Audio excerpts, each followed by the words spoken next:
oh, sound is a 6-man crew, plus scoring, plus ADR, plus your 3 Foley artists, and then you get to the dub stage, where you have two guys behind the console. You've got a recordist in the back, and you're paying for stage time. A lot of that comes as a surprise to a lot of first-time movie makers. I think I'm really being sincere. I want a new life. A new life. Welcome to the 4th episode of ThisPostLife, podcast about transitioning to your life's passion and how sometimes it may be the hardest thing you'll ever do, but hopefully it'll be the best thing you'll ever do. As I transition into post myself, I will share that journey and also bring you stories from other people. This is an interview with Sean Massey, most recently the supervising dialogue editor for Deadpool 2. About 5 years ago, I met Sean at the Los Angeles post-production group. Back then, he was on the TV side mostly and just a little bit on the feature side, but he has a lot of cool movies and things that he was a part of. But let's take a trip back to then as we sat in his apartment drinking scotch. And he talked to me about his path from university in Toronto to dialogue editing in Los Angeles, California. So I'm here with Sean Massey, and you're a dialogue editor for Sony Pictures. That's correct, yeah. What's the difference between a dialogue editor and, I guess, just any editor or a picture editor? Or what's...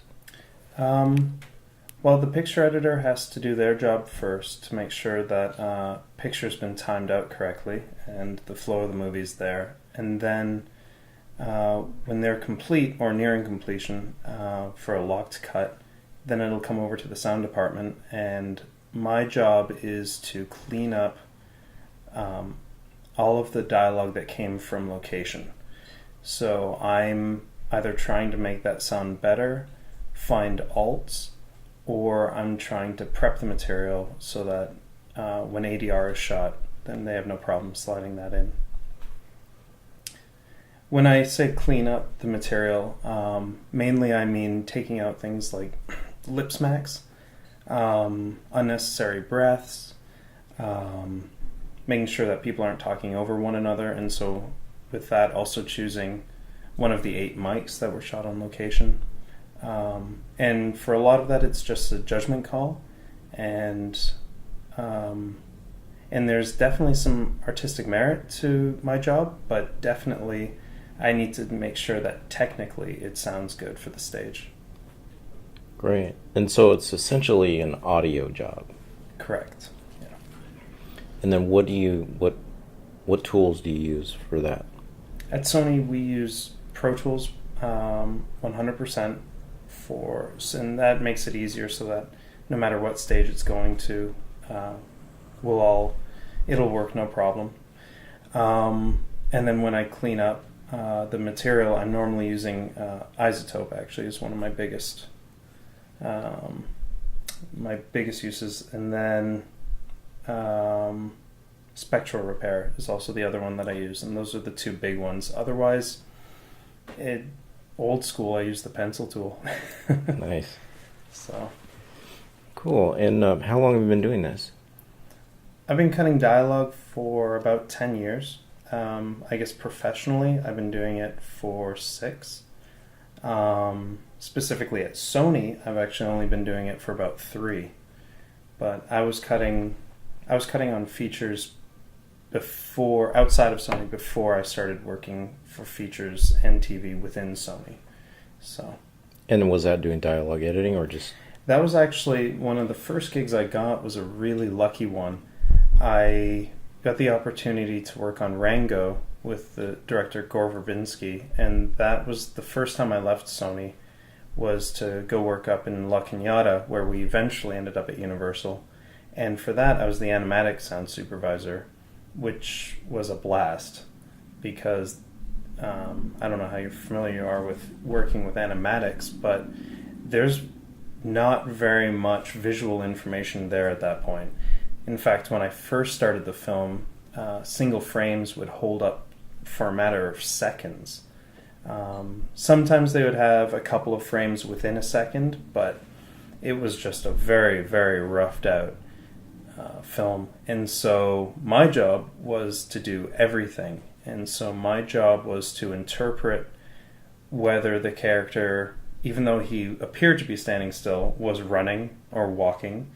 And because there was no script written that I was allowed to see, because they were writing scene 16 while drawing scene 12, while editing scene 8, and I was working on scene 4. So in fact, I didn't even get time to spend with the director. I was just always playing catch-up as they were writing the movie. And so that was an incredible experience. It was one of the first big things that I worked on when I moved out to Los Angeles, and I was just given partially creative freedom. Again, I wouldn't know whether Rango as a character was standing, walking, or running, and so I'd have to interpret that. And then the next day, after I had handed my material up to editorial, the director would come downstairs and go, you did him as he was running, but actually this is just a casual walk over into the next bar. And so then I'd have to redo all the footsteps. So that was a lot of fun. But then other times I would do something, and then the director would come down into my office and say, you know what, I didn't even think of that. You're right, he should have been running. And so the script was constantly being rewritten because every artist who was there during that phase would bring in their own touch and their own interpretation. And so it was a lot of fun being part of the creation of those characters. Yeah, I bet. So how did you get into dialogue editing? What was your path to becoming a dialogue editor? To go all the way back to university, I actually wanted to get into picture editorial. And so while I was in school, I realized that there wasn't a strong sound program, and nobody was really pushing for one. And then they found out that in my third year of college that I was interested in sound.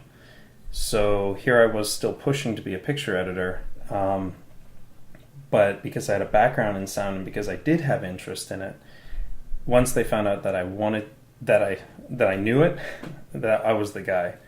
So in a class of 60, there were only 4 of us interested in sound. And so, and still in my third year of college, I didn't fight it, but I was a little curious why everybody wanted me to do sound. I had no real background at that point. And so, and by 4th year, I couldn't even, you needed 2 films to edit in order just to get your credits. I couldn't find one. So I was doing sound on everybody's film. I think I did sound on 14 movies that year to finish out my college. And so when I moved out here, at that point, sound, I realized, was something that I was good at and something that I was interested in. And coming from, even before wanting to get into picture editorial, I wanted to get into pure maths and sciences. I've had a lot of varying dreams. Having that math and science background, once I got interested in sound, I realized that the creative side necessarily wasn't 100% there for me. And so when it came to designing sound effects, sometimes I had a little bit of problem with that. I just don't have that little bit of creativity, or that last step of creativity that you need. I enjoy doing hard effects like gunshots, and I can fill out scenes with car doors or the footsteps, but the design has always, for me personally, I can hear it, but I can't quite cut it. And so I realized very early on that I was extremely interested in dialogue, and I got an incredible opportunity to sit on the dub stage of Pirates of the Caribbean 2 and Pirates of the Caribbean 3, and I met Terry Dorman, a dialogue editor, on that stage. And she kind of took me under her wing, showed me a lot of what she did, and that's what truly sparked it. So when I moved out here, I knew exactly what I wanted to do. I wanted to do what Terry did. And so it was just a matter of working my way up to that. And that started from working in the shipping department at Sony. Again, getting the opportunity to work on Rango because I was carrying Mag one day when somebody who had seen me on the Pirates 3 dub recognized me. got some phone calls going, and next thing I knew, I was on Rango. Nice. It was pretty amazing. Actually, the story is Gore had called the would-be mixer, and would eventually be mixer, and asked if he knew a young kid who he could put in his basement to work on this movie he was developing called Rango for 9 months, to just sit there and massage the soundtrack for his movie. And as he said that, I walked by with the mag, and he recognized me from Pirates. And so during my internship. And so it was pretty amazing. And then it really hit home why, internships and getting yourself out there and speaking with people were so important. Because otherwise I would have just been another kid walking by with mag. And so I got that opportunity. I had a fantastic time. Working with that crew was amazing. And then when it finished, I had a tough time. You can wait and wait and wait for your first job doing anything, but once you come out of your first job, you still don't really have a name for yourself. So I had trouble finding another gig in sound for my second job. So as I left that, I actually went back. I got the opportunity to go back into shipping at Sony, and then I've just slowly made my way up from there. Interesting you call it an opportunity when most people I would think, oh, well, not necessarily an opportunity, but a lowly job or whatever. But that's a good view to take, that it's an opportunity. It's a job that I was back working at a studio surrounded by the best. I hadn't left my first big show and then be forced to go maybe work at a coffee shop or just do something that I didn't want to do. I was right place, right time again. Somebody had left shipping as I came off of Rango, and I got the opportunity to go back in there because I knew it. And so it's almost the same way that I got onto Rango. It was right place, right time, and knowing and putting in my time and effort and knowing the job before the job became available. And so once I left Rango, I was looking for something to do. I knew I needed to get back into the studio system. And so that position became available, and I jumped right on it. Great. Which has been amazing because Sony's such a great company that I've been able to work my way up from shipping to building manager to to trainee to assistant and now dialogue editor over a course of 5 years. Great. So you went to school. You're from Toronto originally? That's correct. Yeah, Toronto. Okay, and then what? So what brought you to California? Just because you knew you wanted to be in Hollywood? Yeah, once I realized that if I wanted to make the movies that I wanted to make, I would have to be in LA. It was a done deal. I think I let my mom know by my second year of college. You know what? To be honest, she probably knew as soon as I was applying for film school that I'd end up out here. I knew I wanted to be out in LA. I wanted to be out amongst the big studios, and I was going to work as hard as I had to make that happen. What? And I would think now you're a success story for the school, right? I think so. I hope they look at it like that. I'm not sure. I haven't talked to them about it yet. I took my exam, and I think it was just a few days later. I hadn't even heard if I had passed my exam or not for my final class that I was taking. I hadn't got my papers. I packed up my car and I drove out here. And so I got out here, and then I heard I passed. And then I had to fly back for my graduation, which is actually kind of a funny story. I knew it was my graduation, and I was flying out 2 days before I was supposed to walk. And because I hadn't been out here for very long, so I was definitely eager and willing, totally trying to prove myself. And so I was working a day job, and then at night, they had asked me to do a side project for them. What I didn't tell them was I was flying back that weekend to Toronto for my graduation. But I said, absolutely, if you have a project for me, I'll do it. They thought I was going to be cutting it on Saturday, Sunday, because no matter what, it was due on Monday. 3.5 days straight without sleep. When the end of it came and I drove home, I got there half an hour before the cab, and I put my head down. And I didn't wake up to the cab, and I didn't wake up to anything. I missed my flight thought I was going to miss my graduation, was able to rebook and make it out there for the next day and just make my graduation. But when I first moved out here, it's whatever it takes. And actually, it still is. But it's definitely at the start. It's, when they say jump, you say how high, and then just make sure you go a little bit further. So you already talked a little bit about the workflow, but I'd like to just go into that a little bit more. If you could kind of explain the process and the workflow of the dialog editor.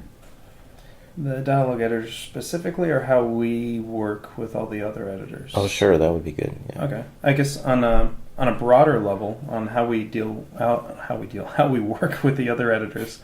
First of all, being at Sony, again, I was saying before that I knew I wanted to be in LA working with the majors, and that's because I enjoy dialogue so much that I knew that that's what I wanted to do specifically.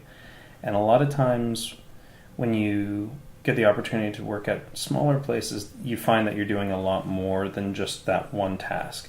And so Sony's so great because you specifically have your supervisor who also handles the ADR during the turnover or after the turnover. You have your dialogue editor, your Foley editor, your effects editor, your music editor. And so because everything is so split up within the sound department, we work in large crews and very much with kind of very little chatter that goes back and forth. Every now and then you'll have an idea for the supervisor, or you'll have an idea on something that should or shouldn't be shot for ADR, for example, or you feel could use an alt. But a lot of it goes unsaid. There's a lot of standards that we have, standards for when it goes to stage, how the session's to look, and so there's a lot of, like I said, there's a lot of stuff that goes unsaid, and so I knew that that's part of the system that I wanted to be part of. I knew I wanted to be specifically that cog. I wanted to be the dialogue editor. So Sony's been great for that, and I've met a lot of fantastic people who are really good. Some are great at a lot of things, and then some are just really good at design. Or there's one of my really good friends there. His job is to cue and cut Foley, and he loves it.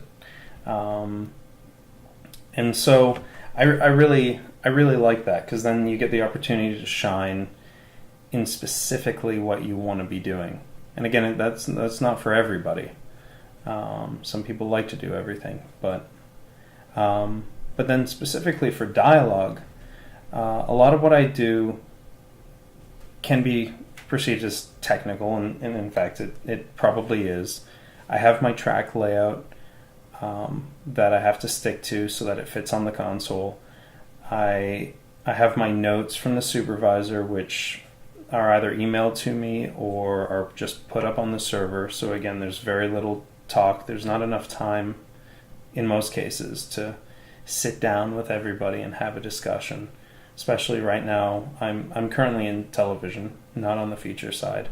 And so when there's a 2 or 3 day turnaround for your material, and the first day of 2, the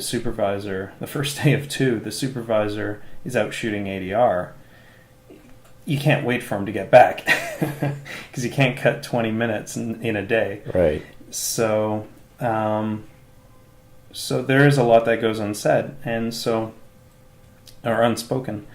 And so as soon as I get the material, we work off the full assemblies. We have the AAF or the OMF there that we can reference. Of course, the guides to make sure that we're in sync. My job is to go through all of the assembly, and of the 2, 4, 6, 8 tracks that were recorded on set, first and foremost is just to choose my channel that I want. Typically the boom, because it's going to be the warmest or the fullest, and then, but quite often in TV too, you've got to make use of the lav. Some of the characters are just moving too quickly, and so much happens so fast on TV too that there will be a lot of lav material. And then it's just a lot of fading and filling. And so definitely knowing Pro Tools and getting used to some of those key commands on the keyboard and I have my mouse set up for if I hit one button, then it does 4 different tasks. And having those key commands so that you can get through the filling, so that you can get through the fading, so that you can get through the tracking as quickly as possible, so that you can do the artistic things that come later on. And make sure that lip smacks are separated. Make sure, but included, because there are those directors who say that big lip smack that happened right in front of the word, you've got to make sure, even if it sounds bad, you got to make sure it's still there, but separate it out for the mixer, because as soon as you don't leave it in there, that's the one that he or she will say, oh, but there was a lip smack right before that.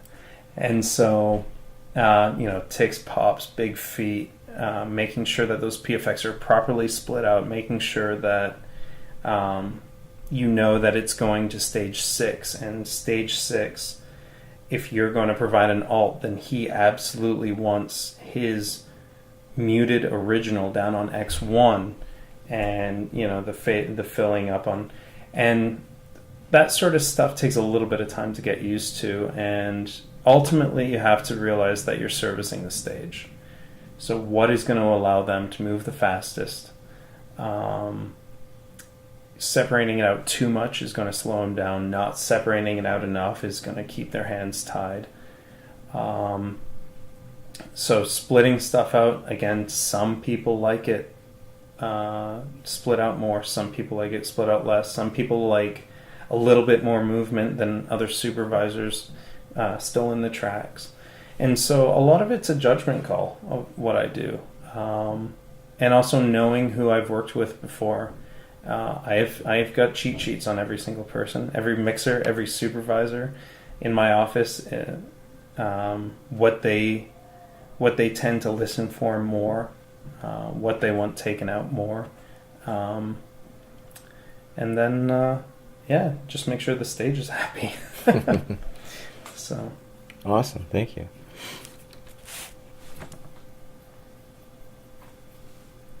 So, what you said you're on TV now. What are you working on, or can you talk about it? Actually, currently I'm not working on anything. It's the summer, so it's a little bit slow. Before that, we were in the last round of shows that I did, though, was for pilot season, and so that's always a crazy time of year. You end up doing 7 days a week, 100-hour weeks. It's but then so it's always okay that you get the summer break. Right. During the summer, or previous, I did the first episodes of Ray Donovan, which was a lot of fun. I believe they're working on the 8th episode right now over at Sony. Some of the big shows that I've had the opportunity to work on at Sony include Homeland, The Big C, which had Laura Linney in it, which was hysterical. 90210. I mean, our department goes and does everything down to Days of Our Lives and Young and the Restless. And so we do the international M&Es for that. We are a pretty large department, and so we do a lot of different shows. We also do a lot of MOWs. I was working on some movies of the week that come through, and those are fun because you get to treat those. You normally get slightly more time, so they're kind of treated slightly closer to a feature. But again, part of the reason I love working at Sony is I also got the opportunity, or have got the opportunity, to work on actual features that come through if they need more crew. And so I got the opportunity back in... Smurfs 2. Smurfs 2, yeah, not for me. That might go to some of the guys who've been there a bit longer. But they requested that, or the supervisor actually requested me for the host. So I got the opportunity to work on the host last November, December, and then we dubbed in January on the grant, and that was a blast. I mean, that was so much fun.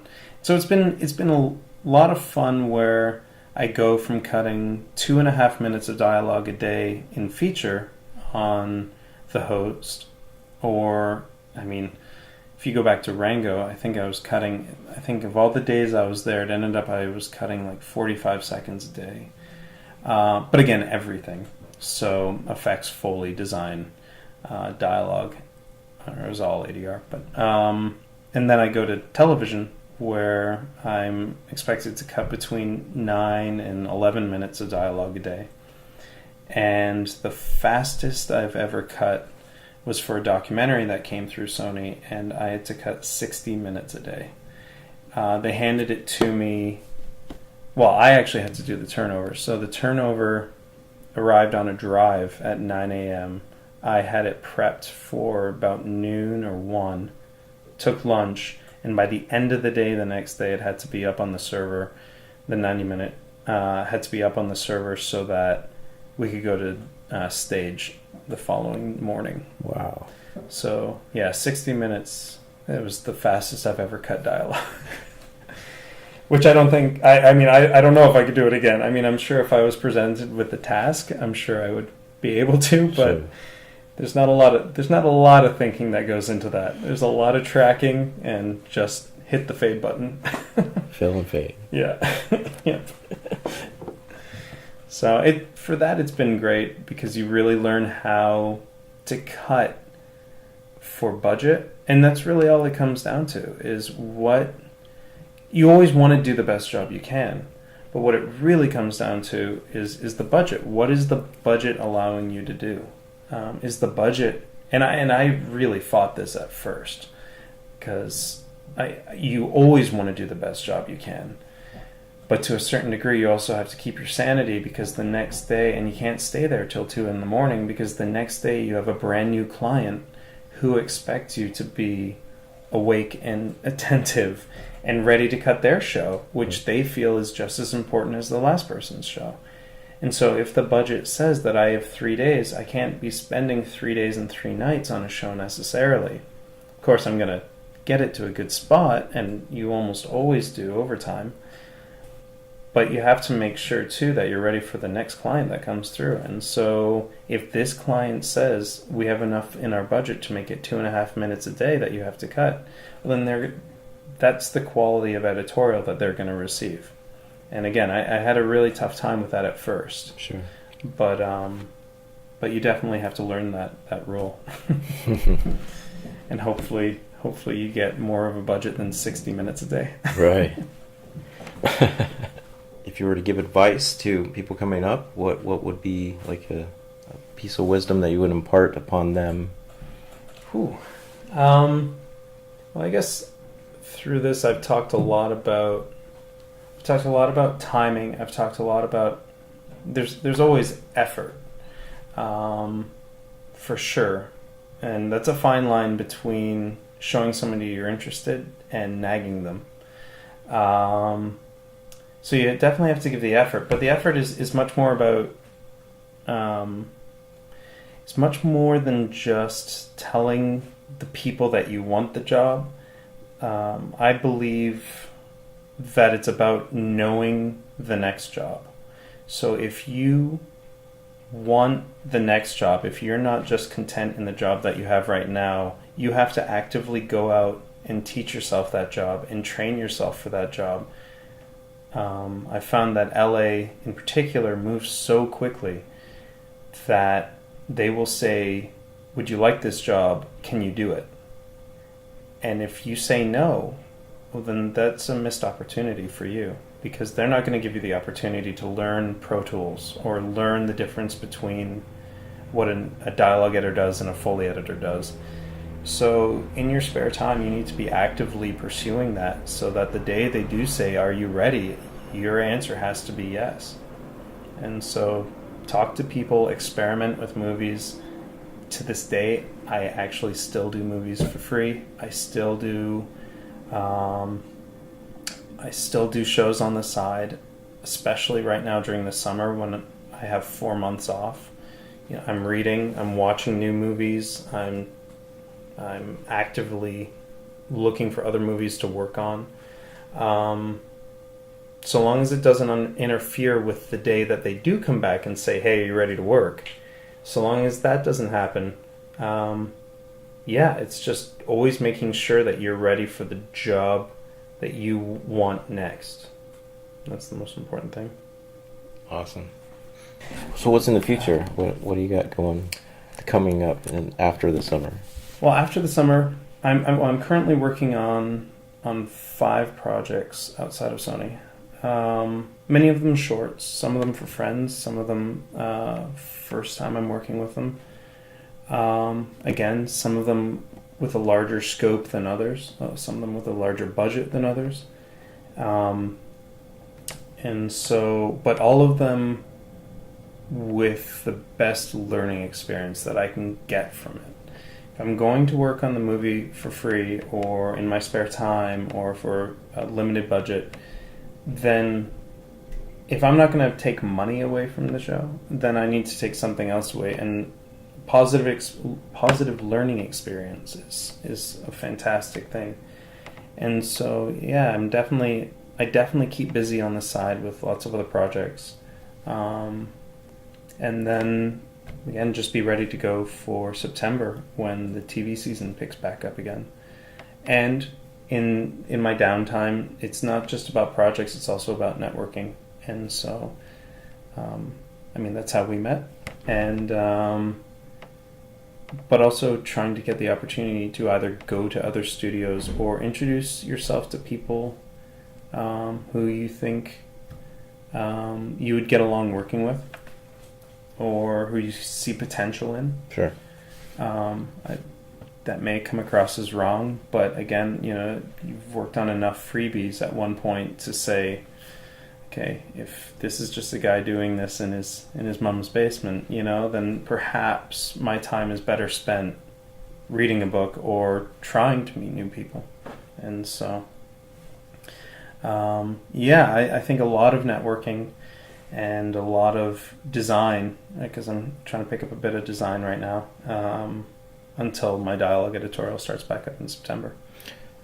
Great. And so for an indie producer or director who's he's putting together an independent film, what should he know about dialogue editing or sound? What should he do to prepare for someone like you to make his film better? Because obviously that's going to add so much dimension to what he's doing. Well, I think that's a good question that kind of gets some I take away from what I say as well. I'm a sound supervisor on a lot of these indies. I want to eventually become a sound supervisor full time. A lot of those sound supervisors are also dialogue editors, or also ADR editors. More often than not, the ones that I've met, the ones that I've been introduced to, came from a dialogue side. And it's because we have to know how the picture got from picture editorial over to sound and how that turnover happened, and the process that takes to draw the director's thoughts out during the editorial process, the picture editorial process, to then put that into the sound editorial process. And when you're the dialogue editor, I think that he's one of the guys who kind of knows the film best.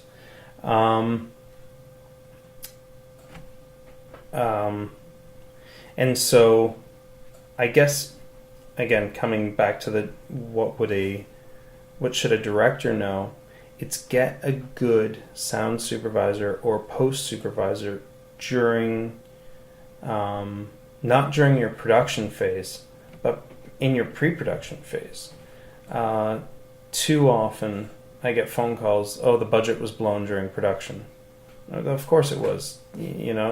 How many cars did you blow up while you're doing that? But if you had known in advance what the cost was to get it done right, and that's the biggest thing. Again, it's not all about money. But it's about getting the opportunity to get the right editors, to get the good editors, to commit to a certain amount of time, so that they're not cutting 60 minutes a day, so that they're cutting 2.5 minutes a day. And so by getting a good post-production supervisor who understands the post process, or a good sound supervisor, more specifically, who knows the sound process, so that when you get to that point, you're not surprised when you hear, oh, sound is a 6-man crew, plus scoring, plus ADR, plus your 3 Foley artists, and then you get to the dub stage, where you have two guys behind the console, you've got a recordist in the back, and you're paying for stage time. A lot of that comes as a surprise to a lot of first-time movie makers. It's not a 1-man or 2-man job like picture editorial quite often is. It takes a lot of guys, a lot of hours to do. And so definitely doing your research and being prepared for that. And just having a small understanding of it, because there's somebody else there to guide you. The post-production supervisor is there to guide you. So lock in a good one, but have an idea for the process. I think that's really important. And it's really important to do in pre-production while you can still do something about the schedule or the budget or whatever. Right. Yeah. Even making your actors aware that, hey, 3 months after we finish shooting, you're going to have to come back for ADR. You know, too often that's a surprise. If you can get him again. Yeah, exactly. Well, he moved out of country. I can't tell you how many times I've heard that. Well, can we fly him back? No, that's not in the budget either. So. Right. Yeah. Well, thanks, Sean. Cool, thank you. Well, there you go. Thanks for listening to This Post Life. Please like, subscribe, and review the show if you like what you hear. Thanks a lot.